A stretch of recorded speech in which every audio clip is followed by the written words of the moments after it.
এই সুযোগটাই নেয় Soviet union. গোপনে তারা কিউবাতে নিউক্লিয়ার মিসাইল বসাতে শুরু করে। মানে কি জানেন?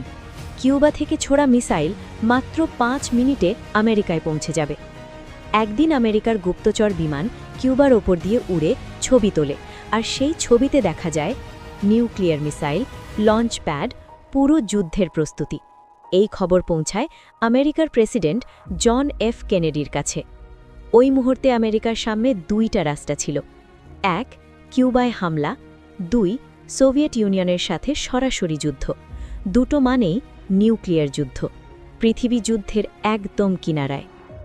আমেরিকা কিউবাকে 4 দিক থেকে ঘিরে ফেলে। সোভিয়েত যুদ্ধজাহাজ সামনে এগোতে থাকে।